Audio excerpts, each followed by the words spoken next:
राम राम, स्वागत है आपका इंडिया न्यूज हरियाणा में। मैं हूं आपके साथ अतुल प्रताप सिंह। हरियाणा की सीमाओं पर पंजाब के प्रदर्शनकारी किसान दिल्ली कूच के लिए 4 दिनों से डटे हैं। प्रदर्शनकारी किसान किसी भी कीमत पर हरियाणा के रास्ते दिल्ली जाना चाहते हैं और दिल्ली की घेराबंदी कर अपनी मांग के लिए केंद्र सरकार पर दबाव बनाना चाहते हैं। लेकिन हरियाणा सरकार के पुख्ता प्रबंधों ने प्रदर्शनकारियों को प्रवेश देने से रोक रखा है। पंजाब के किसानों के साथ ही दूसरे किसान संगठन भी अब सरकार पर दबाव बनाने की फिराक में है। किसानों को लेकर बने संगठन अब राजनीतिक रंग दिखाने लगे हैं। किसान नेता जगजीत सिंह डल्लेवाल के बाद अब गुरनाम सिंह चढ़ूनी का बयान सामने आया, जिसमें चढ़ूनी ईवीएम को हटाकर चुनाव कराने की मांग कर रहे हैं। ऐसे में सवाल उठता है कि क्या किसान आंदोलन वाकई राजनीति से प्रेरित है? किसान आंदोलन से उद्योगों पर जो संकट आया, आखिर उसका समाधान कौन निकालेगा? क्योंकि अभी तक 3 दौर की वार्ता के बाद भी कोई समाधान निकलता नहीं दिख रहा। हालांकि रविवार के दिन की तारीख तय की गई है कि एक बार फिर से किसान और केंद्रीय मंत्री बैठेंगे, लेकिन किसानों की तरफ से, किसान नेताओं की तरफ से जिस तरीके से अब नई मांगों पर विचार करने को कहा जा रहा है, वहां पर मामला राजनीतिक रंग लेता दिखाई दे रहा है। किसान अपनी मांगों पर लगातार अड़े हुए हैं और ऐसे में खासतौर से एमएसपी पर कानून बनाने की उनकी तरफ से सरकार से मांग की जा रही है। एक तरफ जहां सरकार और किसानों के बीच में वार्ता का दौर जारी है, लेकिन इस बीच में किसानों की तरफ से अब राजनीति भी जमकर हो रही है। पहले प्रधानमंत्री नरेंद्र मोदी के ग्राफ को गिराने की वीडियो वायरल हुई। अब भारतीय किसान यूनियन की तरफ से गुरनाम सिंह चढ़ूनी की तरफ से मांग की गई है ईवीएम को बंद करने की। बैलेट पेपर से चुनाव कराने की मांग भी उन्होंने इसी आंदोलन के तहत रख दी है। अब देखना होगा कि जिस तरह से ये आंदोलन राजनीति से प्रेरित होता जा रहा है, सरकार भी इसे कितनी गंभीरता से लेती है। चूंकि प्रदेश के मुख्यमंत्री मनोहर लाल भी खुद इस बात को कह चुके हैं कि जितना प्रधानमंत्री के ग्राफ को नीचे गिराने की बात करेंगे, उनका ग्राफ उतना ही बढ़ता हुआ चला जाएगा। इसके साथ साथ अगर बात करें जिस तरह से गुरनाम सिंह चढ़ूनी का अब नया वीडियो सामने आया है, जिसमें चुनाव ईवीएम की बजाय बैलेट पेपर से कराने की अगर मांग इस आंदोलन में उठती है, तो कहीं ना कहीं ये सीधा सीधा सवाल उन किसानों पर है कि आखिर वो जो किसान आंदोलन कर रहे हैं और एमएसपी जैसी कानून बनाने की मांग कर रहे हैं, क्या वास्तव में वो किसान हैं या फिर उनका कोई राजनीतिक एजेंडा है। फरीदाबाद से देवेंद्र कौशिक, इंडिया न्यूज। पंजाब के किसानों के द्वारा जब किसान आंदोलन के लिए दिल्ली कूच किए जाने का ऐलान किया गया था, तो एक ही बात कही गई थी कि ये आंदोलन पूरी तरह से गैर राजनीतिक होगा। हालांकि शुरू से ये बात कही जा रही थी कि आंदोलन में राजनीतिक दलों का कोई किसी तरह का रोल नहीं रहेगा। हालांकि बीते कल जिस तरह से जगजीत सिंह डल्लेवाल, जो कि पंजाब के किसान नेता हैं, उनका वीडियो वायरल हुआ था, उसने इंडिया न्यूज की उस बात की तस्दीक की थी, उस बात पर मोहर लगाई थी, जिसमें कहा गया था कि आंदोलन राजनीति से प्रेरित लगातार दिख रहा है। जगजीत सिंह डल्लेवाल का जो वीडियो वायरल हुआ था, उसमें सीधे तौर पर यह कहा गया है कि अभी मौका है, क्योंकि जिस तरह से नरेंद्र मोदी का ग्राफ राम मंदिर के निर्माण के बाद लगातार बढ़ता जा रहा है, ऐसे में उसको रोका जाना बेहद जरूरी है। बात यहीं तक रहती तो कुछ नहीं था। आज उससे एक कदम और आगे बात बढ़ी, जब हरियाणा के किसान नेता, खुद को कहने वाले गुरनाम सिंह चढ़ूनी, उन्होंने जब ये ऐलान किया, ये बयान दिया सीधे तौर पर मीडिया के सामने कि चुनाव जो है उसमें ईवीएम हटाई जानी चाहिए, यानी पूरी तरह से मामले में अब राजनीति देखी जा रही है। किसानों के मुद्दे गौण होते देखे जा रहे हैं और चुनावी मुद्दे कहीं न कहीं, क्योंकि इस मुद्दे को लेकर लगातार पहले भी कहीं न कहीं कुछ लोग, कुछ राजनीतिज्ञ या फिर कई राजनीतिक दल इस मुद्दे को लेकर बयानबाजी करते आए हैं। ठीक उसी बात को किसान नेता गुरनाम सिंह चढ़ूनी के द्वारा भी आज कहा गया, बोला गया। वीडियो जर्नलिस्ट सुमित अवस्थी के साथ रवि जांगड़ा, इंडिया न्यूज हरियाणा। आज प्रदेश भर में गुरनाम सिंह चढ़ूनी के आह्वान पर अलग अलग जगह पर जो है टोल फ्री करवाए गए हैं। सोनीपत में भी अलग अलग टोल फ्री करवाए गए। खास तौर पर जिस प्रकार से किसानों की मांगों से हटकर अब गुरनाम सिंह चढ़ूनी ईवीएम को बंद कराने की बात कर रहे हैं और ईवीएम से चुनाव ना होने की भी बात उन्होंने मांग की है। खास तौर पर जिस प्रकार से पिछले दिनों में अलग अलग आंदोलन चले, लेकिन किसानों के हित को लेकर और किसानों की मांगों को लेकर आंदोलन चले, लेकिन अब कहीं न न कहीं किसानों की मांगों से हटकर ईवीएम का नया अध्याय जोड़कर ईवीएम से चुनाव ना कराने की मांग की है। लेकिन जिस प्रकार से ईवीएम से चुनाव ना कराने की बात से साफ ऐसे झलकता है कि कहीं ना कहीं आंदोलन जो है वो किसानों से हटकर राजनीति की तरफ जा रहा है। और जिस प्रकार से तस्वीरें देखी जा सकती हैं कि शुरुआती तौर पर जिस प्रकार से गुरनाम सिंह चढ़ूनी एसकेएम राजनीतिक आंदोलन को कहीं ना कहीं कुछ नेताओं का आंदोलन बता रहे थे, और अब गुरनाम सिंह चढ़ूनी कहीं ना कहीं इस आंदोलन में कूद पड़े हैं। इंडिया न्यूज हरियाणा के लिए राम सिंह मा।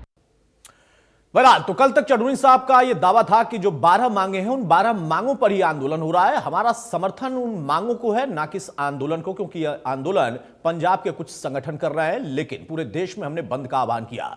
अब जब बंद का दौर चल रहा, उस बीच में चढ़ूनी साहब का मिजाज फिर बदल गया। इसके पहले भी वो चुनावी राजनीति कर चुके हैं और फिर अब इस बार भी उनका कुछ वैसे ही रुख दिखाई दे रहा है। तो साफ तौर पर उन लोगों को कहने का मौका मिल जाता है जिन लोगों पर यह आरोप लग रहा था कि नहीं, जानबूझकर सरकार या बीजेपी इस पूरे आंदोलन को राजनीतिक रंग देना चाहती है। हमारे साथ कुछ खास मेहमान, उनसे मैं आपको तारुफ कराता हूं। चर्चा में आगे बढ़ते हैं। संजीव अग्रवाल है, उद्योगपति हैं, बहुत स्वागत है संजीव आपका। राकेश बैंस हैं, किसान नेता, हमारे साथ, बहुत स्वागत है राकेश बैंस आपका। अमित नेहरा है, पॉलिटिकल एक्सपर्ट, बहुत स्वागत है नेहरा साहब आपका। और केसी मलकानिया है, वरिष्ठ पत्रकार, हमारे साथ, बहुत स्वागत है मलकानिया साहब आपका। राकेश बैंस, शुरुआत में आपसे ही कर रहा हूं भाई। चढ़ूनी साहब 12 मांगों के साथ थे, तब तक तो समझ में आया, अब कह रहे हैं कि ईवीएम हटाओ। ये कौन सा किसान की मांग थी जो कि अभी तक चर्चा में केंद्रीय मंत्रियों से उठाई गई? देखिए, किसान जो है सामाजिक लड़ाई भी लड़ता है, समाज का हिस्सा भी है, और सामाजिक लड़ाई लड़ते हुए उसको लोकतंत्र बचाने की भी चिंता है, देश बचाने की भी चिंता है, जिसको लेके हमारी विचारधारा ये है कि हम जितना भी किसानों का भला हो पाया है वो सत्ता के अंदर से हो पाया है। हमारी विचारधारा पहले दिन से ये है कि हम सत्ता के अंदर जाने की तैयारी भी करें, साथ साथ ना कि अराजनीतिक रह के लड़ाई लड़े। ये हमारा एजेंडा भी था और हमारी जो है पहले दिन से मांग भी। जैसे चौधरी देवीलाल जी ने सत्ता के अंदर से किसानों का भला किया और किसान नेता को आए, इसी तरह सर छोटू राम ने सत्ता हासिल की और वहां से किसानों का भला किया। इसी प्रकार चौधरी चरण सिंह जी ने जब किसानों का भला किया तो भी सत्ता की चाबी पकड़ के भला किया। तो वही आज गुरनाम सिंह जी भी उसी विचारधारा पे चल रहे हैं और उसी विचारधारा को हम आगे बढ़ा रहे हैं अपना संगठन के साथ। और रही बात आंदोलन की, हाँ। आज भी हम आंदोलन में, हम तो शुरू से आंदोलन लड़ते आए हैं और आंदोलन बड़े स्तर पर हमने आंदोलन को लीड किया है और वहां तक लेके गए हैं जहां तक किसानों की हर बात मानी जाए। एमएसपी के लिए तो हम 2014 से माननीय Punjab and Haryana high court में लड़ रहे हैं, लगातार केस लड़ रहे हैं। वो वहां से लगातार हमारी लड़ाई 2014 से एमएसपी की चल रही है और आंदोलन की मांगों का नहीं, अच्छी बात है। 2014 से एमएसपी की लड़ाई चल रही है। एमएसपी तो उसके पहले भी चाहिए था किसान को, ऐसा थोड़ा ना 2014 में ही अचानक से जरूरत पड़ गई। अब सवाल इस बात का है कि आप बार बार कह रहे हैं कि हम पहले से कर रहे हैं, पहले से कर रहे हैं, तो ये बताइए ना खुलकर कि हाँ, चढ़ूनी साहब को ये बोलना चाहिए कि हाँ भाई मैं राजनीतिक मांग उठा रहा हूं क्योंकि मैं राजनीतिक व्यक्ति हूं। किसान की मांग को अलग रखिए, राजनीतिक मुद्दा अलग रखिए, हम दोनों पर अपनी बात रख रहे हैं। डल्लेवाल कहते हैं कि मोदी का कद बढ़ गया है, उसको गिराना है, समय बहुत कम है। चढ़ूनी साहब कहते हैं क्या डल्लेवाल इतने बड़े नेता हो गए? कल उन्होंने मेरे साथ चर्चा में बात कही और कल जब उनसे मैं चर्चा कर रहा था तो उनका कहना था कि हमारी किसानों की मांगों पर ही समर्थन है, उसी पर हम बातचीत करना चाहते हैं। अब ईवीएम अचानक से कहां आ गया? पहले किसानों का तो भला करा दीजिए, फिर उसके बाद ईवीएम पर भी आ जाइएगा। देखिए, चर्चा को इस तरीके से मोड़ ना कीजिए कि हम अपनी बात को रख भी ना पाए। जो आप बात कह रहे हो कि हमने पहले दिन से कहा कि हम राजनीति में हैं। हमने कब कहा हम राजनीति में नहीं है? हमने तो कहा कि किसानों का भला, किसानों की 65% वोट है किसानों की और मजदूरों की और खेती से जुड़े लोगों की, तो उनको इकट्ठा करने में 33% वाली तो सरकार बनती है। वो लठ क्यों खाएं, वो आसुबास क्यों खाएं, गोले उनके पर दागे जाते हैं, वो क्यों सारी बार सड़क पर रहें? क्या कानून बनाकर अपने हाथ से कानून नहीं बना सकते हो? क्या सत्ता में नहीं जा सकता किसान? तो उसके लिए हमारी विचारधारा ये है कि बहन साहब, मैं आपको ट्रैक से हटा नहीं रहा हूं। मैं कह रहा हूं कि आप खुलकर ये बात फिर स्वीकार करिए ना जितने बेबाकी से हम तो राकेश कर रहे हैं, बैंस पहले ने दिन से कहा, कर रहे हैं। उतनी आप बेबाकी से हमारे अगर चढ़ूनी साहब कहते तो मैं चर्चा उसके हिसाब से करता। वो कल कहते हैं कि नहीं, हमारी किसानों की मांग को लेकर फिलहाल ये आंदोलन अगर कोई कर रहा है तो हम समर्थन देते हैं। आज वो कहते हैं कि पंजाब के किसानों को हम कोई समर्थन अभी नहीं दे रहे हैं, और फिर वो ये भी कह देते हैं कि ईवीएम की हमारी मांग है। तो आखिर ये स्पष्ट होना चाहिए ना। राकेश बैंस जब इतना क्लियर क्रिस्टल अपनी बात रख रहे हैं तो चढ़ूनी साहब कहां कंफ्यूज है? क्या कहा जी आपने? मैंने कहा जब राकेश बैंस बहुत क्रिस्टल क्लियर अपनी बात रख रहे हैं कि हमारा तो पहले से ही मुद्दा ये था, ये भी हमारा मुद्दा था, पॉलिटिक्स भी हमारा मुद्दा था, तो चढ़ूनी साहब कहां कंफ्यूज हैं? कल कुछ और कह रहे हैं, आज कुछ और कह रहे हैं, कल कुछ मांग और थी, आज मांग बदल गई। कहां कंफ्यूज हैं? हम तो आज भी वही बात करें कि अरे हम नहीं, चढ़ूनी साहब की बात कर रहा हूं मैं, राकेश बैंस की बात नहीं कर रहा हूं, चढ़ूनी साहब की बात कर रहा हूं। होने वाली जो सरकार के खिलाफ हम लड़ाई लड़ रहे हैं वो तो पहले दिन से लड़ रहे हैं हम। इसमें कंफ्यूजन वाली कहां से बात आ गई? कंफ्यूजन वाली बात आप समझना नहीं चाहते हैं तो नहीं आएगी। मैं कह रहा हूं, बार बार पूछ रहा हूं कि राकेश बैंस ने तो पहली लाइन में बता दिया कि हमारा मुद्दा पॉलिटिकल भी है। यही बात चढ़ूनी साहब अपने मुंह से बोल देते तो अच्छा लगता। अरे भाई, जब चुनाव लड़ रहे हैं और हम पॉलिटिकल बात करते हैं तो फिर यस, अब आपने सही बात कही, बिल्कुल सही बात कही आपने कि हम चुनाव लड़ रहे हैं तो पॉलिटिकल कैसे ना मुद्दा हम उठाएं। बिल्कुल अच्छी बात कही, इस बात से मैं सहमत हूं आपके। लेकिन चढ़ूनी साहब असहमत हो जाते हैं जब कहा जाता है कि किसान आंदोलन किसानों के लिए है या ईवीएम के लिए, मोदी का कद घटाने के लिए। तो आपके नेता कंफ्यूजन पैदा कर देते हैं, इसलिए हमको चर्चा करनी पड़ती है। बताइए भाई।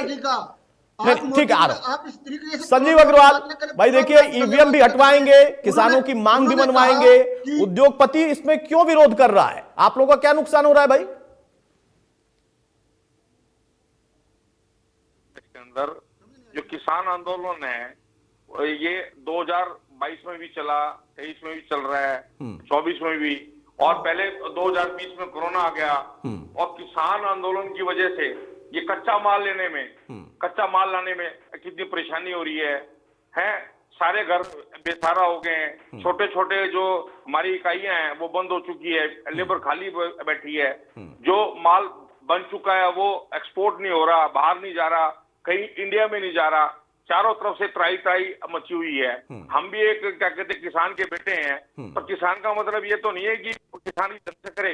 किसान और सरकार को आपस में बैठ के बात करनी चाहिए। और इंडस्ट्री वालों का इसमें क्या कसूर है? इंडस्ट्री वाला तो भुगत रहा है, पिछले 4-5 साल से भुगत ही रहा है ना, कभी कोरोना कभी किसान आंदोलन। और किसान आंदोलन से आप देखिए ये जो बॉर्डर्स पर कितना नुकसान हो रहा है। 50% हमारी जो इंडस्ट्रीज है वो बंद हो चुकी है, छोटी और बड़ी इंडस्ट्रीज पर लोड बढ़ता जा रहा है।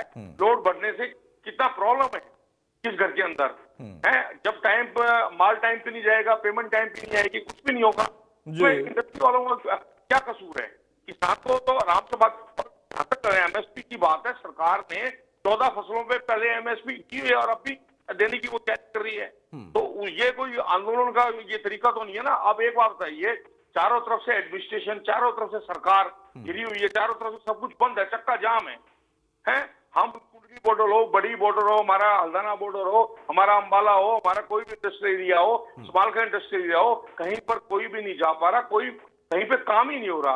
उधर से हिसार में, उधर से कैथल में, उधर से सिरसा में, उधर से फरीदाबाद, गुड़गांव, सारी इंडस्ट्री प्रभावित हो रही हैं। और जब इंडस्ट्री नहीं चलेंगी तो वो कैसे होगा? लेबर वापस चली जाएगी, लेबर को लाना बड़ा मुश्किल है। लेबर कैसे बैठ रहेगी? हमें तो उसको क्या कहते हैं मंथली वो देना ही पड़ेगा ना, सैलरी। अब मंथली अगर हम सैलरी नहीं देंगे तो उसका घर कैसे चलेगा? उसका घर नहीं चलेगा तो हमारा कैसे होगा भाई? उसका घर तो चलाना ही है ना। ये थोड़ी है कि अब 4 महीने के 5 महीने के लिए बैठ गए फिर हम उनको वो नहीं देंगे। सैलरी देनी पड़ेगी, सब कुछ देना पड़ेगा, सब कुछ लोग। अब संजीव भाई आप बात तो सही कह रहे हैं, लेकिन इसमें अब कुछ नहीं हो सकता क्योंकि आपकी समस्या आप समझिए, राकेश बैंस क्यों समझे? उनको तो ईवीएम हटवाना है। बैंस को समझना चाहिए, मेरी तो दरख्वास्त है भाई। हम भी किसान क्या कोई शहर में नहीं आया, सब किसान के बेटे हैं। देखिए मेरी बात सुनिए, राजनीति को प्रेरित अलग रखिए और एमएसपी को अलग रखिए, और किसान और सरकार बैठकर बात करें। और बात कर रहे हैं, आराम से करें। ये दंगा मचाने से, इससे करने से क्या होगा? आप बताइए, अगर हिंदुस्तान को ग्रोथ करनी है, जीडीपी बढ़ानी है, तो इंडस्ट्री अगर नहीं बढ़ेगी तो कैसे ग्रोथ होगी? है प्रधानमंत्री तो इतना बड़ा बड़ा काम करने की कोशिश कर रहे हैं और कर भी रहे हैं, ठीक है। देखिए हम किसी राजनीतिक से प्रेरित नहीं है, हम बात कर रहे हैं अपनी इंडस्ट्री के बारे में।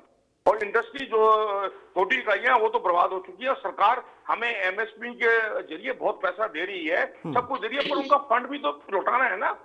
छोटी इकाइयां बंद हो गई हैं, बड़ी इकाइयां चल नहीं पा रही, कैसे चलेंगी जब कच्चा माल आ नहीं रहा, पका हुआ माल जो माल बन चुका है वो जा नहीं रहा है, ना एक्सपोर्ट हो रहा ना बाहर जा रहा, कैसे काम चलेगा। तो किसान भाइयों से तो हाथ जोड़ के विनती है कि भाई इसका सोल्यूशन निकालिए और हम सब मिलके काम करें। अब एक अब समस्या ये है ना सर, समस्या ये है ना कि किसान भाई और किसान भाइयों के जो नेता हैं वो अगर मोदी का कद घटाने के लिए इकट्ठा हो रहे हैं तो फिर आपकी समस्या से उनका कोई वास्ता नहीं है। अगर वो ईवीएम के ऊपर चर्चा करना चाह रहे हैं तो आपकी समस्या से कोई वो नहीं। हाँ, एमएसपी की अगर वो बात करें किसान की उस मांगों को जिनका जिक्र कर रहे हैं, ये 12 मांगों को अगर रखते हैं सामने जिसमें प्रमुख एमएसपी, तो सबका समर्थन उनको मिलता है कि हाँ बिल्कुल। और सरकार भी कह रही है, मुख्यमंत्री ने आज भी कहा कि दिल्ली हमें किसी को रोकने की बात नहीं है, आप जाइए, लेकिन मकसद क्या है, क्योंकि डल्लेवाल वहां पर क्यों जा रहे हैं। एक तरफ केंद्रीय मंत्री चंडीगढ़ आए, वार्ता हुई, लेकिन अभी उसमें कोई सहमति नहीं बन पाई है। लेकिन इन लोगों को दिल्ली जाना है, हो गया। अरे राकेश जी इतना बौखलाई मत, हो गया। हाँ सुनिए, ठीक है नेहरा साहब, भाई पॉलिटिकल एक्सपर्ट के तौर पर क्या ओपिनियन है आपकी, क्योंकि कंफ्यूजन पैदा नहीं कर पा रहे हैं या कंफ्यूज हैं खुद ही। चढ़ूनी साहब से कल मैंने सवाल किया था तो कल उन्होंने कहा कि डल्लेवाल कोई बहुत बड़े नेता है क्या देश के। तो एक लड़ाई तो मुझे लगता है कि आपस में बड़े नेता बनने की है, क्योंकि पिछले आंदोलन में हमने देखा था 2 बड़े नेता बन गए थे। पंजाब से कुछ बड़े नेता आए, उन्होंने आंदोलन शुरू किया, दिल्ली तक पहुंचे, और फिर जब खत्म होने का दौर आया तो वो आंदोलन शिफ्ट हो गया उत्तर प्रदेश में, और राकेश टिकैत बड़े नेता बन गए। तो वहां पर 2 बड़े नेता उभर कर निकले और तब चढ़ूनी साहब नाराज हो गए थे। अब एक बार फिर से डल्लेवाल अगर बड़े नेता बन रहे हैं तो चढ़ूनी साहब को उससे भी दिक्कत है, और प्लस उनको अब ईवीएम से भी दिक्कत हो गई। भाई ईवीएम कहां से आ गया किसान के मुद्दे में? पहले तो किसान की मांग पर तो काम कर लीजिए, फिर उसके बाद ईवीएम का जिक्र भी आप कर लीजिएगा, चुनाव भी लड़ लीजिएगा। अतुल प्रताप जी, आप अरे एक मिनट राकेश जी एक मिनट, ज्ञान मत दीजिए, सवाल का जवाब दीजिए। बताइए नेहरा साहब, आपकी बारी है। ये कार्यक्रम चलाना आसान रहेगा। देखिए अतुल, बात ये है जहां भी एक से ज्यादा आदमी हो तो वहां राजनीति शुरू हो जाती है। ये एक नेचुरल प्रोसेस है, हम और आप इसको नहीं रोक सकते। भाई ज्यादा संख्या होगी तो राजनीति होगी वहां पे। भाई ये एक वर्चस्व की लड़ाई तो है। भाई आप पॉलिटिकल पार्टी है क्या है, कोई स्टेट पे राज करने के लिए लड़ाई लड़ रही है, कोई देश पे राज करने के लिए लड़ाई लड़ रही है। तो ये मानना ही बेमानी है कि जहां पे भीड़ इकट्ठी हो, लोग इकट्ठा हो, वहां पे राजनीति ना हो। और हो भी क्यों ना, भाई भीड़ का एक मुखिया भी होना चाहिए। देखिए राजनीति करना गलत बात नहीं है। अगर राजनीति करना गलत बात है तो इस देश में जितने राजनीतिक पार्टियां रजिस्टर्ड है वो सारी गलत कर रही है, इसका मतलब बात वो नहीं है। राजनीति अच्छी चीज है, मोटिव उसका अच्छा होना चाहिए, जो हम डिलीवर करना चाह रहे हैं इस बात को। तो ये बात है कि किसान आंदोलन में भी राजनीति है, बिल्कुल, वहां भी वर्चस्व है, वहां भी अनेक छोटे छोटे बड़े बड़े दल हैं, ठीक है ना, अपने अपने गुट हैं, लेकिन वो अच्छे काम के लिए होते, स्वागत है। अब बात आई किसानी मुद्दे की, तो ठीक है भाई, एक ये पहलू भी हमें ध्यान में रखना चाहिए कि जो ये 13 फरवरी की कॉल थी भारत बंद की या दिल्ली जाने की जी, दिल्ली में आने की, तो ये यूं नहीं है कि 10-15 दिन पहले ही दी गई हो। ये दिसंबर में इसके बारे में बाकायदा मीटिंग शुरू होगी थी, पंजाब में भी और हरियाणा के जो सीमावर्ती इलाके हैं, सिरसा, फतेहाबाद, जींद, कैथल, अंबाला, तो सरकार के पास इनपुट था। अगर इनपुट नहीं था तो ये सरकार की गलती है, देखो सीधी सी बात है। लेकिन मेरा मानना ये है और मुझे पता है कि सरकार के पास इनपुट था, क्योंकि सीआईडी की रिपोर्ट थी सरकार के पास कि हाँ बड़ा होने जा रहा है। लेकिन आज जो ये कवायद हो रही है भाई, ये हमें और आपको सबको मानना पड़ेगा। भाई 4 दौर की वार्ता हुई है पिछले 3-4 दिन में मंत्री लेवल पे, तो ये पहले कर देती सरकार, ठीक है ना, तो वो उनकी सुन लेती पहले कि हाँ भाई आप इतनी जल्दबाजी ना करो, हम कर रहे हैं। तो ये चीजें पहले सेटल हो सकती थी। देखो इसमें कहीं ना कहीं सरकार की भी देखो लेट लतीफी हुई है, और ये ही लेट लतीफी जो अपने उद्योगपति जी कह रहे हैं, तो सबको कन्वीनियंस तो हुई है, असुविधा का सामना करना पड़ा, लेकिन सरकार हल पहले निकालना चाहिए था। लेकिन ठीक है, अब बैठक कर रही है तो कामना की जानी चाहिए कि ये सिरे चढ़े वार्ता दोनों पक्षों के बीच में और समाधान निकले। अब बात आती है मुद्दों की। ठीक है, किसान है तो किसानी के मुद्दे उठने चाहिए, बिल्कुल। लेकिन ये बात भी है कि मोदी जी ने खुद कहा कि देश में 4 ही वर्ग हैं भाई, गरीब, औरत, युवा और किसान। तो उन्होंने तो 5वां वर्ग छोड़ा ही नहीं। तो राजनीति तो ये ज्यादा ही करेंगे, ठीक है ना, कोई 5वां वर्ग के लिए राजनीति उन्होंने छोड़ी ही नहीं। तो देखो, ये थोड़ा सा मजाक का था, मैं हल्का कर रहा हूँ चीजों को, ठीक है ना, थोड़ा सा जो टेंशन है वो कम हो देश में भी और प्रदेश में, बॉर्डर पे भी। तो बात ये है कि राजनीति तो होनी चाहिए, मेरा मानना ये है, लेकिन राजनीति छोटी राजनीति ना हो, गलत पर्पज के लिए ना हो। तो एक चीज और है, मैं जो हमेशा कहता हूं, पहले भी आपके साथ शेयरिंग की है बातें, भाई किसान कह रहे हैं कि एमएसपी होनी चाहिए, मैं भी इसके हक में हूं, एमएसपी होनी चाहिए बिल्कुल। जो मिनिमम स्पॉट प्राइस है वो होना चाहिए तय, लेकिन एक डिमांड ये भी होनी चाहिए कि एमआरपी भी होना चाहिए। तो प्रोडक्ट है किसानी का, भाई गेहूं है तो उससे आटा बनता है, सूजी बनती है, तो उसका एमआरपी भी एक फिक्स करे सरकार। भाई आप अगर 30 रुपए किलो गेहूं ले रहे हैं तो 50 किलो से ज्यादा आटा नहीं होना चाहिए।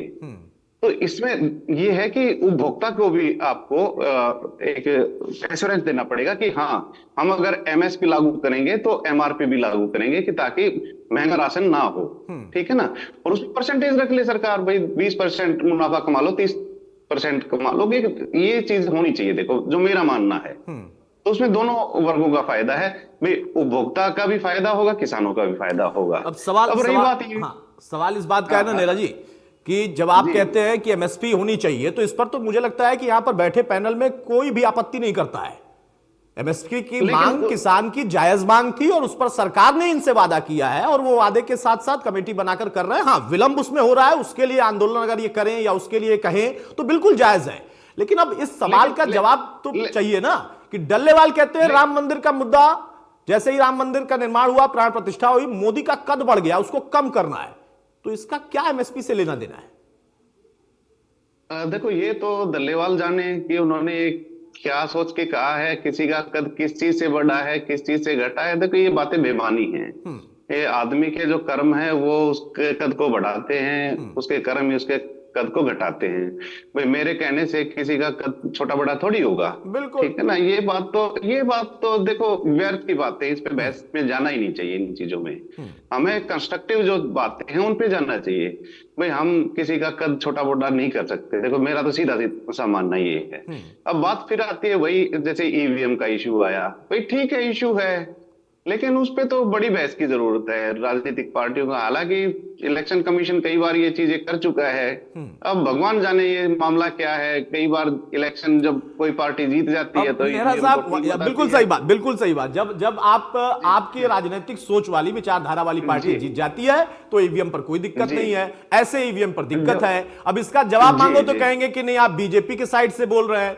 भाई हम तो सारे पहलू दिखाकर उस पर चर्चा करते हैं। ईवीएम को लेकर हमने सुप्रीम कोर्ट तक से क्या क्या निकल कर आया उसको भी बता दिया आप लोगों को। आप लोग गए चैलेंज करने, बहुत सारे लोग, आम आदमी पार्टी ने बड़ा मोर्चा खोला था, हैकाथॉन चलाया था उन्होंने कि ईवीएम का पूरा भांडा फोड़ कर देंगे। क्या हुआ? औंधे मुंह गिरे। तो जब आप खुद अपने ट्रैप में फंसते हैं और अगर आप ट्रैप से बाहर निकलकर चुनाव जीत जाते हैं तो फिर आपके लिए ईवीएम बहुत अच्छी है, जनता का आशीर्वाद मिल जाता है। और अगर नहीं जीतते हैं तो ईवीएम ने किसी और को जिता दिया।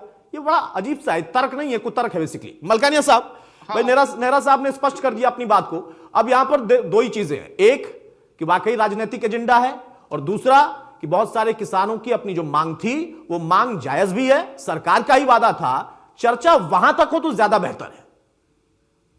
देखो, जो किसान हैं वो अपनी मांग लेकर आए हैं, एमएसपी की मांग है और भी उनकी कुछ मांगे हैं, और उस पर सरकार विचार कर रही है और सरकार की बातचीत भी चल रही है और रविवार को फिर वार्ता होगी। परंतु जहां तक ये ईवीएम का सवाल है या मोदी जी के कद बढ़ने का सवाल है, तो इससे साफ जाहिर होता है कि उनकी राजनीतिक मंशा भी है। और जैसे हमारे किसान नेता जी ने कह दिया कि छोटू राम जी भी राजनीति में आए, चौधरी देवीलाल भी राजनीति में आए, चरण सिंह जी भी राजनीति में आए, परंतु किसान नेता के तौर के नहीं, वो राजनीति में थे और राजनीति में आए, इसमें कोई बड़ी बात नहीं।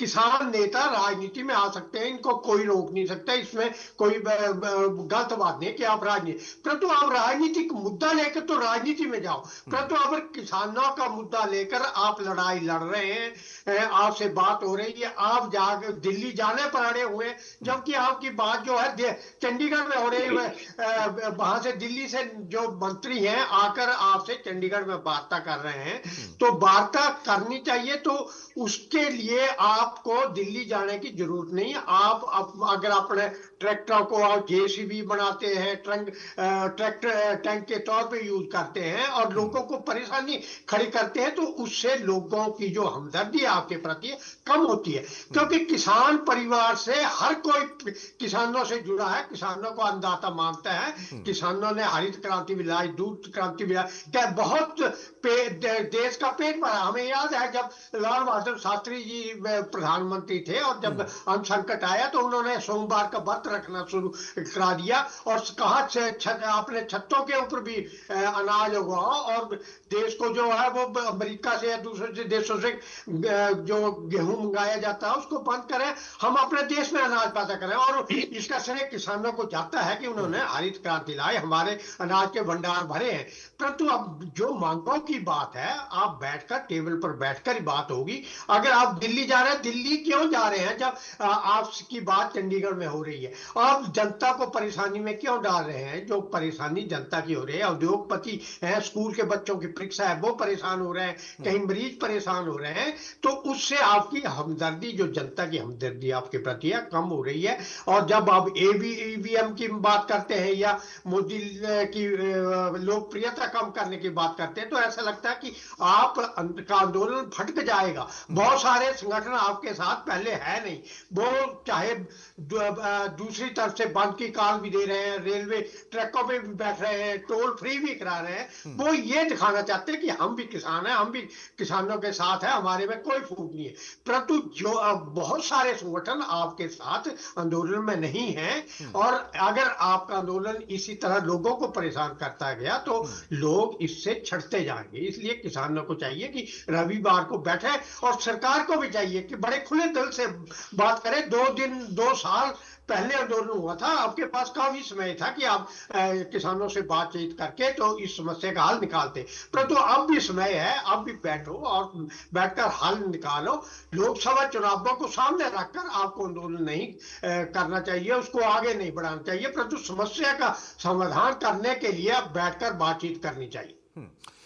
ठीक है, बैठकर बातचीत करनी चाहिए। अब राजनीतिक उससे याद आया पलकनिया साहब, या इसका भी जिक्र हम लोग कर लें कि जब किसान पंजाब से चले उस वक्त में जो बाकी संगठन थे उन्होंने कहा कि भाई एसकेएम गैर राजनीतिक वालों का यह आंदोलन है, हम लोग तो एसकेएम राजनीतिक वाले हैं। तो चढ़ूनी साहब की इस बात से मैं सहमत हुआ, उनका कहना था कि हां हम लोग तो राजनीतिक वाले हैं। लेकिन उस संगठन में डल्लेवाल जो ये कहते हैं कि मोदी का कद घटाना है, तो जो गैर राजनीतिक संगठन है उनको भी मोदी से दिक्कत है और जो राजनीतिक हैं उनको ईवीएम से दिक्कत है। तो मुझे फिर कंफ्यूजन होता है कि भाई आप एमएसपी पर बात करिए, बिल्कुल करिए, आंदोलन उसके लिए करिए, ईवीएम के लिए अलग आंदोलन करिए। कर रहे हैं किसान के नाम पर आंदोलन और उसमें ईवीएम और मोदी का जिक्र हो रहा है, तो थोड़ा सा कंफ्यूजन फिर पैदा होता है कि आप कुछ कह रहे हैं और कुछ नहीं कह रहे हैं। बताइए राकेश जी, जब आप ईवीएम का जिक्र करते हैं तो नेहरा साहब ने बताया कि किसान को किसने रोका, और आपने उदाहरण भी दिया ताऊ देवीलाल से लेकर चौधरी चरण सिंह का। भाई वो महापुरुषों में थे, उन्होंने किसानों का, उन लोगों ने किसानों के लिए बहुत भला किया, उनका जिक्र तो होता ही होता है। आज के नेताओं में अगर इस तरीके की भावना है कि हम देश के चुने हुए प्रधानमंत्री, लोकतांत्रिक व्यवस्थाओं के तहत चुने हुए प्रधानमंत्री, उनके कद से अगर हमें कोई भय लगता है तो फिर यह स्तर क्या है? मुझे लगता है कि ताऊ देवीलाल ने, चौधरी चरण सिंह ने कभी इस तरीके की राजनीति नहीं की होगी। अतुल प्रताप जी, मैं थोड़ी सी विनती करूंगा। किसान को अलग करना चाहते हैं राजनीति से, और राजनीति अलग करना चाहते हैं, जैसे किसान का हिस्सा ही ना हो राजनीति में। आप ये कहना चाह रहे हो, मैं जो आपकी बात समझ पाया हूँ। दूसरी बात अभी भाई साहब ने कही है कि हम दिल्ली बॉर्डर पे जाना चाहते थे। जब सरकार बातचीत के लिए आई, हम वहीं रुके, वहीं शांति से बैठ गए, वहीं से उन्होंने बातचीत की, वो कर ली, और उन्होंने कहा जब तक नेता आएंगे तब तक हम यहीं बैठे हैं, शांति से बैठे हैं। उन्होंने तो दिल्ली जाने की बात ही नहीं की। दिल्ली बात तब की यदि सरकार बातचीत बंद करती है तब हम कूच करेंगे, ये बात उन्होंने कल के बयान में कही है। दूसरी बात, अभी भाई साहब एक चीज को बड़ा उछाल रहे हैं कि मोदी जी की कद वाली बात की बात कर रहे हैं बार बार।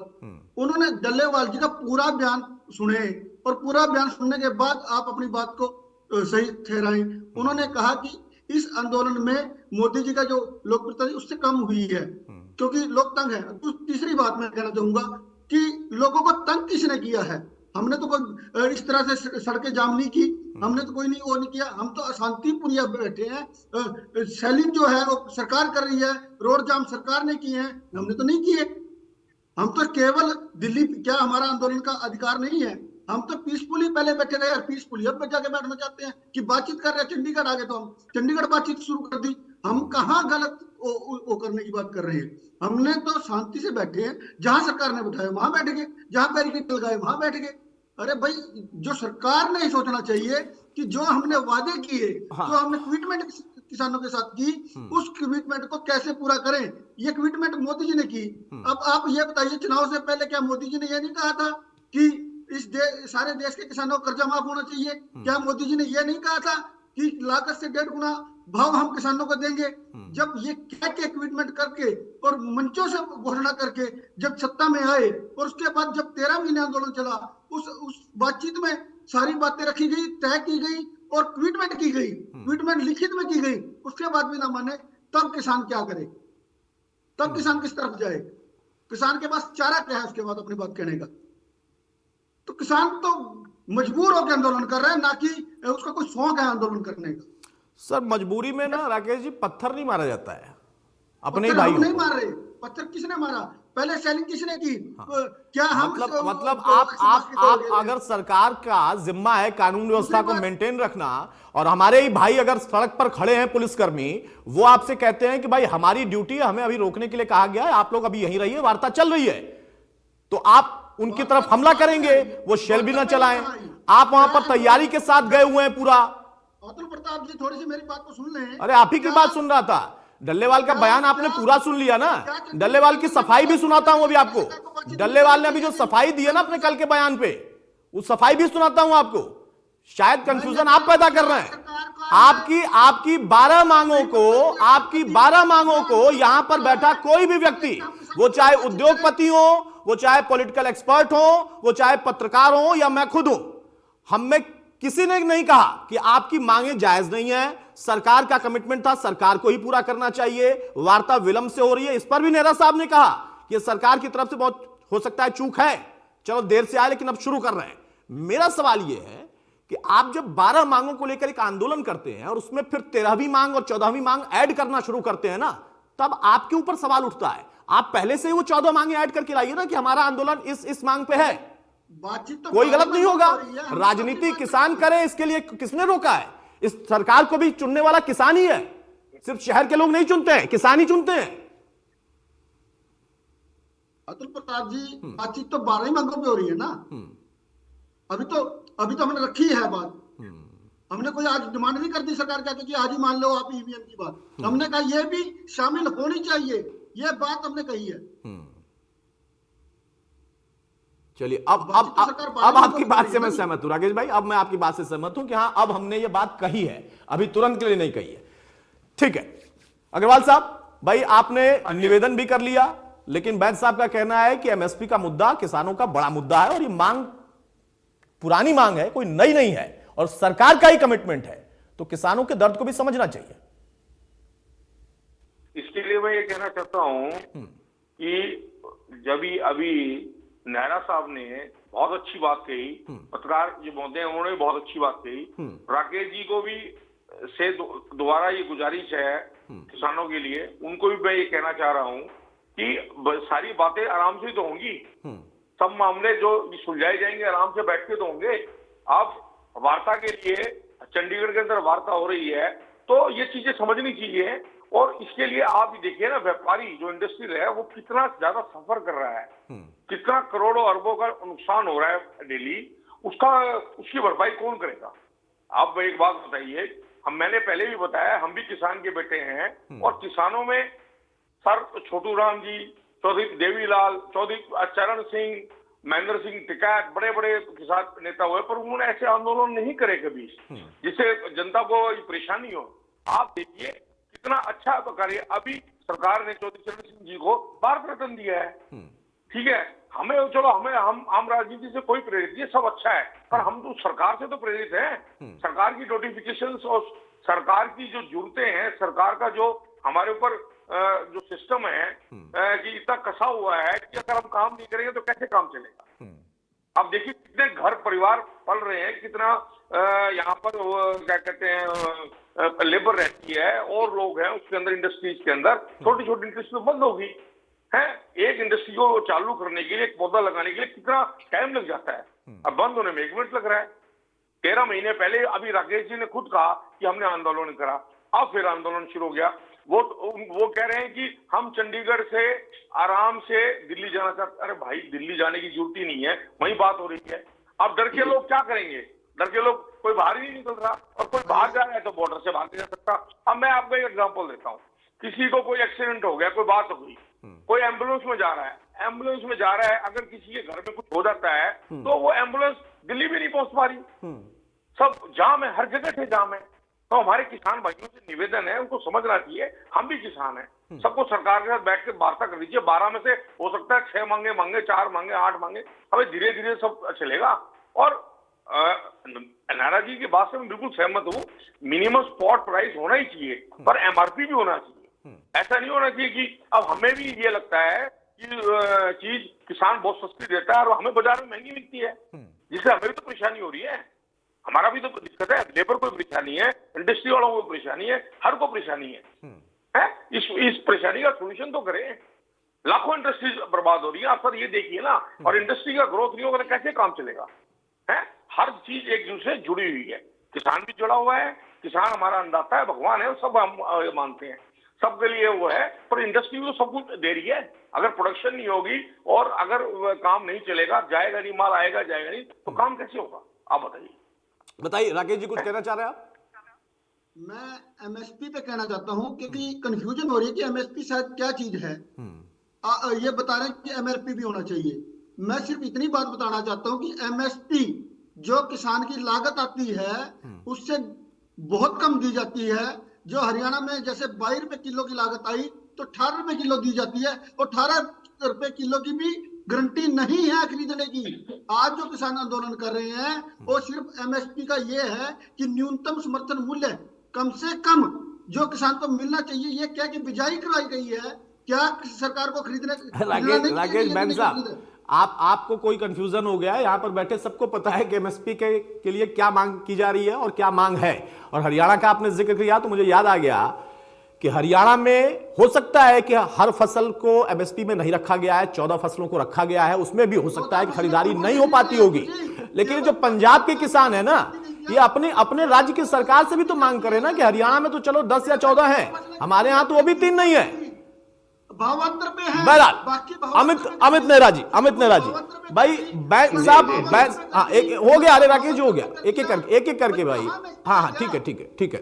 अमित नेहरा जी, राकेश जी कंफ्यूज बहुत हो रहे हैं, पहले डल्लेवाल के बयान पे कंफ्यूज, फिर चढ़ूनी के बयान पर कंफ्यूज, अब एमएसपी भी वो समझाने लगे। क्या हम सबको नहीं पता है कि एमएसपी की क्या मांग की जा रही है? कंफ्यूज तो आप कर रहे हो। नहीं, आप कंफ्यूज हैं, मैं कहां कर रहा हूं? यहाँ 3 लोग और बैठे हैं, वो कंफ्यूज नहीं हो रहे, आप अकेले हो रहे हो। मैं आपको कैसे करूंगा कंफ्यूज? नेहरा साहब, ये झगड़े का विषय नहीं है, ये ठीक है। स्वामीनाथन आयोग की जो रिपोर्ट थी तो उसके आधार पे एक उचित मूल्य पे पहुंचे सरकार भी, उसमें कोई कमेटी बने एमएसपी बनाने के लिए, जिसमें किसान संगठनों के भी लोग हों, सरकार के भी लोग हों, इंडस्ट्री से भी लोग हों, ताकि एक सर्वमान्य हल पे पहुंचा जाए। दूसरी बात, ये जरूरी नहीं कि सरकार ही सारी खरीदे, कोई मान लिया जीरा है और है, हल्दी है, बहुत सारी चीजें हैं, फसलें तो बहुत हैं, सैकड़ों फसलें हैं, लेकिन ये कानून हो कि कोई व्यक्ति उससे कम ना खरीदे। ठीक है ना, सारी चीज सरकार नहीं खरीद सकती क्योंकि सरकार के पास इतना पैसा नहीं होगा। लेकिन इसमें जो बात किसान समझाना चाह रहे हैं वो ये है कि कई बार क्या होता है कि किसान को अगली फसल की तैयारी करनी होती है, पहले ही कर्जा होता है, घर का खर्च भी चलाना होता है, तो उसको फसल जैसे ही कटी और वो निकली उसको तुरंत बेचनी पड़ती है मंडियों में। और मंडियों में क्या होता है कि उस समय भाव नहीं होता। आज जैसे लहसुन है, अगर आपको पता हो तो 400 रुपए किलो है, लेकिन जब फसल आती है तो 2 रुपए किलो हो जाता है मंडियों में। तो इस तरह की एक सिस्टम डेवलप करे ना सरकार, भाई बीच में किसी तरह आए, कोई सबसे मिलके बात करे, भाई हाँ भाई 2 रुपए किलो वाली चीज 400 रुपए किलो कैसे होगी, उसको बीच में कर दे भाई। जिसने 2 रुपए किलो बेची है उसको ढंग से मिल जाए, 60-70 रुपए मिल जाए किलो के, और भाई 100 रुपए किलो उपभोक्ता को पड़ जाए। तो ये चीजें काम करने से होंगी। दूसरी बात एक और अतुल ये भी है कि देखो, मैं ना सरकार का पक्ष ले रहा हूं ना मैं किसानों का पक्ष ले रहा हूं, लेकिन इस देश में एक संस्कृति बन गई है भाई, जब तक आप प्रेशर नहीं करोगे, जब तक आप परेशान नहीं करोगे लोगों को, तो सरकार उसको मानती नहीं उस बात को। भाई हमने पहले आंदोलन में देखा भाई उसका अल्टीमेट रिजल्ट क्या था, भाई सरकार ने 3 कानून बनाए, कृषि कानून, और आखिरी में वो ले लिए, लेकिन उसके कारण नुकसान कितना हुआ देश का, ये चीज पहले भी सुलझाई जा सकती थी। ठीक है ना, जो वार्ताएं हुई थी वो पहले ही हो सकती थी। अब भी वही बात है। मैं ये कह रहा हूं कि शंभू बॉर्डर तक आने की जरूरत क्या थी किसानों को, भाई किसानों को कॉल करने की जरूरत क्या थी, भाई उनकी मांग पहले ही सुन लेती सहानुभूति से। भाई सरकार ने जो वायदा किया था उस पर अमल करती, किसानों को लगता कि हाँ तुम्हारी बातें सुनी जा रही है, तो किसान थोड़ी राजी है कि वो जाएं, घर छोड़े, अपना इतने दिन बैठे, सारा सिस्टम तो उनका भी डिस्टर्ब होता है, अगर आम आदमी का भी होता है तो उनका भी होता है। तो सरकार को देखो ये चीजें सोचनी चाहिए, भाई जिसको जरूरत है उसकी वो समय रहते करे। अब ये कह रहे हैं कि एक चीज और बड़ी विचित्र सी लगती है, बोले किसानों ने टाइम वो चुना लोकसभा चुनाव से पहले का, जस्ट पहले का। भाई ये बता दो कि किसान कब तारीख रखते, भाई जब सरकार मान जाती, 2 महीने पहले मानती क्या, या 6 महीने पहले करते तो मानती क्या। ये देखो वो भी अपनी रणनीति करेंगे, भाई सरकार अगर ना मानेगी, अगर उनके प्रति उदासीन रहेगी तो वो भी अपनी रणनीति खेलेंगे, वो भी सही समय पे तीर छोड़ेंगे ना। या तो आप टाइम बताओ कि उस टाइम आपका आंदोलन करना उचित था, भाई आपका दिसंबर में करना उचित था, आपका नवंबर में करना उचित था। ये देखो ये बेईमानी बातें हैं। भाई सरकार को समय रहते अपने जो प्रजा है, जो जनता है, उसकी तकलीफ दूर करनी चाहिए, मेरा तो ये मानना है। बिल्कुल सही बात है।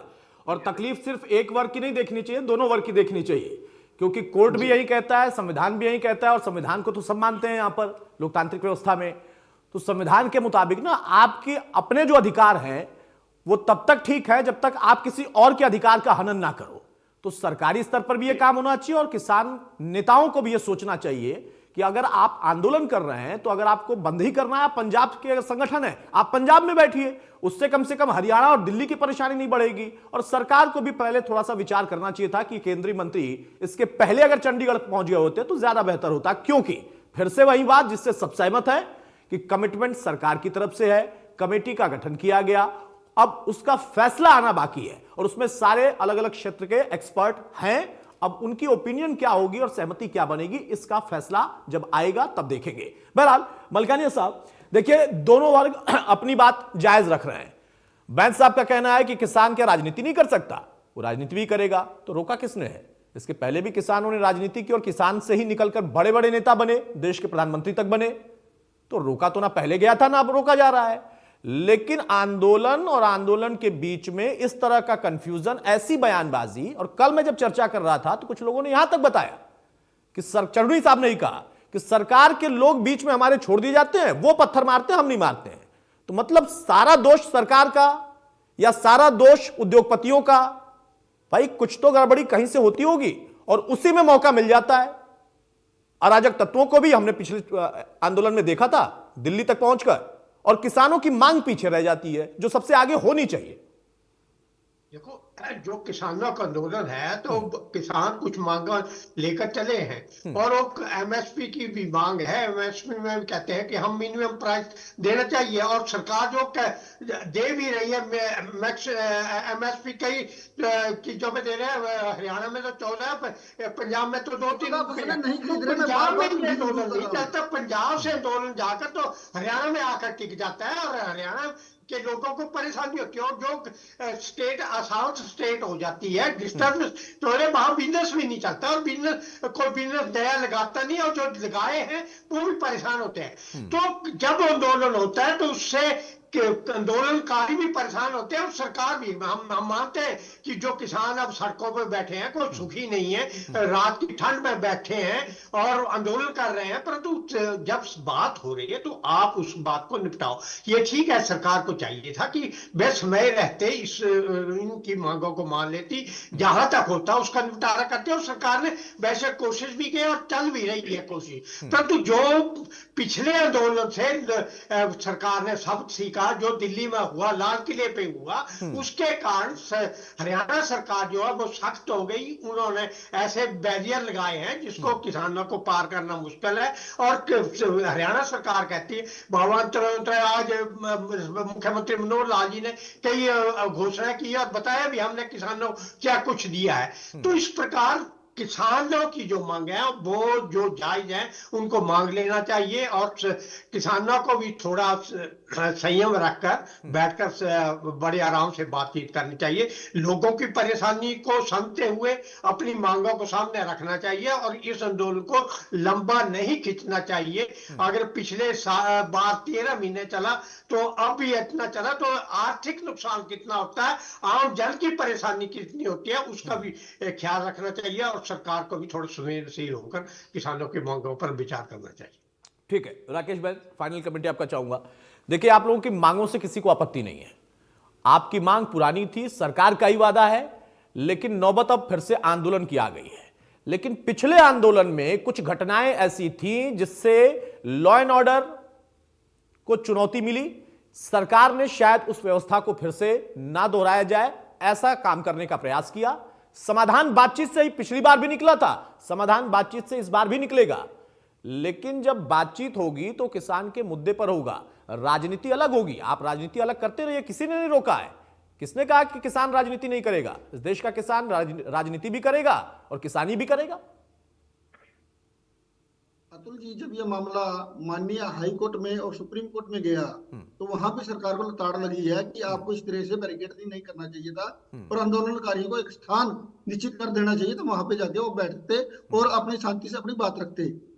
पर सरकार ने जिस तरीके से किया वो गलत था और देश के लिए ये गलत है कि आंदोलन को जिस तरीके से ये कहूंगा कि हमारे अधिकारों को जो दबाया जा रहा है वो गलत है। दूसरी बात, जो सभी प्रवक्ताओं की बात आ रही है कि हम नहीं चाहते किसी को तंग करना, हम नहीं चाहते किसी के साथ किसी तरह का उपद्रव करना, पर हम उपद्रव कर भी नहीं रहे, शांति से बैठे। हरियाणा के अंदर आज टोल प्लाजा फ्री हुए तो बड़ी शांति से हुए, किसी को हमने कुछ नहीं कहा। और कल ट्रैक्टर मार्च होंगे तब भी शांति से होंगे, हम किसी को इस तरीके से कहीं वो नहीं कर रहे। इतनी बढ़िया बात कही ना राकेश जी, आपने दिल जीत लिया, आपने बहुत बढ़िया बात कही। यही तो मैं कह रहा था कि राजनीतिक गुट ने जब बंद बुलाया तो किसी ने नहीं रोका, आप लोग आराम से बैठे, आप लोगों ने अपना बंद जो आपने बुला रखा था उसमें अपनी बात रखी, वो मैसेज चला गया। इन लोगों को रोकने के पीछे सरकार के पास कोई तो तर्क होगा ना, वरना तो आपको भी रोकते उनको भी रोकते। आपने बंद बुलाया, आपने टोल फ्री कराया, आपने कराया, लेकिन ये लोग जो हैं, इन लोगों के लिए कुछ इनपुट होगा ना, इस वजह से उनको रोका गया। मैं बहुत सारे हरियाणा के किसानों से बात कर रहा था, उनका यह कहना है कि अगर पंजाब और पंजाब के किसान हरियाणा में आकर यहां की संपत्ति को वो कर रहे हैं तो हमारी भी उनसे मांग है कि वो हमारे लिए लड़े, एसवाईएल का पानी भी हमें दिलाए, सरकार पर वहां पर भी दबाव बनाए। और हाईकोर्ट का आपने जिक्र किया तो हाईकोर्ट में इस बात का भी जिक्र हुआ कि अधिकार सिर्फ एक के नहीं है, अधिकार सबके हैं और दोनों सरकारें और केंद्र सरकार मिलकर यह तय करे कि इनको एक जगह पर दिया जाए, उस जगह पर ये जाकर अपना आंदोलन करें। आप कहते हैं, आंदोलनकारी कह रहे हैं कि नहीं हम दिल्ली ही जाकर करेंगे। तो हाईकोर्ट में जो पूरा जिक्र हुआ है ना, उसका एक हिस्सा आपने पढ़ा बाकी भूल गए। बहरहाल संजीव भाई, राकेश जी कह रहे हैं कि भाई हम किसी को परेशान नहीं करना चाहते, आप भी विनती उनसे कर रहे हैं। उनका यह कहना है कि किसानों की जो मांग है उस मांग को लेकर वो खुद परेशान है, उस परेशानी का कोई विकल्प अगर है तो वो सरकार के पास है। मैं क्या कहते हैं सभी इंडस्ट्री भाइयों की तरफ से ये कहना चाह रहा हूँ, बार बार ये बात कह रहा हूँ कि हम भी क्या कहते हैं किसान की बातों से सहमत हैं, परंतु उसका तरीका ये नहीं है ना, उसको बैठकर सरकार के साथ आराम से विचार विमर्श करे। सरकार को कमेटी बना रही है, सरकार को भी जल्दी फैसला लेना चाहिए। और हर किसान घर से निकला हुआ है, हम भी नहीं चाहते कि किसान तंग हो, और वो भी सर्दी के अंदर तंग हो रहे हैं। सभी ये किसान हमारे भाई बहन हैं और सब माता पिता के तरीके से हैं, परंतु आप ये देखिए ना, इंडस्ट्री को कितना नुकसान हो रहा है। तो मिलजुल कर सारी बातें करें और देश को आगे ये बढ़ाएं, इंडस्ट्री को आगे बढ़ाएं, चलाएं। और किसान तो जुड़ा हुआ है इंडस्ट्री के साथ है। आज ऑर्गेनिक जो जितनी भी इंडस्ट्रीज है सब कोई किसान को दे रहा है, सब कुछ किसान से तो आता है। जो भी चीजें बन रही हैं, जो भी दवाइयां बनती हैं और भी चीजें बनती हैं, सब किसान ही तो पैदा करता है। ये भी तो ये हमारे पास आती हैं। और हम भी नहीं चाहते कि उनकी बात से, मैं नाराज जी की बात से बिल्कुल सहमत हूँ कि 2 रुपए किलो का जो है लहसुन वो 400 रुपए किलो मिले, तो बहुत ही गलत है। बिल्कुल सही, बहुत ही गलत है, बहुत ज्यादा गलत है। हमें भी क्या कहते हैं मिनिमम उस पर मिलना चाहिए। बिल्कुल सही बात है। एमएसपी और एमआरपी दोनों हो। फिर अब आप देखिए दिनचर्या की, रोज की चीजें, रोज की सब्जी, रोज की हर चीज कितनी महंगी हो गई है और महंगी होती जा रही है आंदोलन से। पर सरकार को भी देखना चाहिए और जल्दी जल्दी वो डिसीजन करना चाहिए और देश खुशहाल रहे और इंडस्ट्री भी चले, पूरा देश खुशहाल सर रहे। समस्या इस बात की है ना कि इस सरकार को सब जल्दी जल्दी करना चाहिए। स्वामीनाथन जी की रिपोर्ट 10 साल दबाने वाली पार्टियां भी कह रही हैं कि जल्दी जल्दी करना चाहिए, तो उनसे भी पूछा जाना चाहिए कि उन्होंने जल्दी जल्दी क्यों नहीं कर दिया। अब बहुत पानी बह चुका है आगे। अब यहां पर परेशानी यह है कि अगर इन तमाम चीजों के बीच में कुछ इधर उधर हो जाता है तो किसान के ऊपर ही उसका दाग लगता है। किसान की पिछली बार के आंदोलन में हमने देखा कितने लोगों की जान भी गई। अब जो कुछ करना है सरकार को करना है, लेकिन किसानों के बीच में कुछ संगठन ऐसे हैं, कुछ नेता ऐसे हैं जिनके एजेंडे अलग हैं। और मैं कोट करके कहूंगा, हो सकता है राकेश जी को बुरा लगे, कई बाइटें ऐसी भी आई, उनसे पत्रकारों ने पूछा, सीधा पूछा, कोई और सवाल नहीं, कोई आपकी मांग क्या है। तो कुछ लोग वहां ये भी कहते हुए सुनाई दिए कि साडा पंजाब, आजाद पंजाब। अब इस बात को भी मान ले सरकार तो फिर भाई तो अलग हो जाएगा ना। हरियाणा और पंजाब तो छोटे और बड़े भाई हैं। अब वो कह रहे हैं नहीं भाई एकदम बिल्कुल अलग रहेगा, वो अलग देश बन जाएगा। अब इस पर क्या करे सरकार? ये मांग अगर मान ले तो फिर तो बड़ी दिक्कत है। और कौन कौन लोग कनाडा में बैठकर बयान दे रहे हैं कि दिल्ली को ही घेरो इस बार, उनको भी देखना है। लेकिन फिर भी अल्टीमेटली किसानों की जो मांग, जिसको खुद सरकार ने कहा था कि हम पूरा करेंगे या इस पर विचार कर रहे हैं, जो हो पाएगा वो करेंगे, उस पर वार्ता सकारात्मक हो, इसका इंतजार हमें रविवार को रहेगा। बहुत शुक्रिया संदीप जी आपका, नेहा साहब आपका, बैन साहब आपका और मलकानिया साहब आपका। तो चर्चा सिर्फ इस बात की नहीं कि किसानों का आंदोलन, सवाल इस बात का भी होगा और उसमें चर्चा होगी कि अगर एजेंडे ऐसे ही बदलते रहेंगे तो आंदोलन का स्वरूप बदलेगा या फिर जो असल मांग है किसान की वो फिर पीछे रह जाएगी।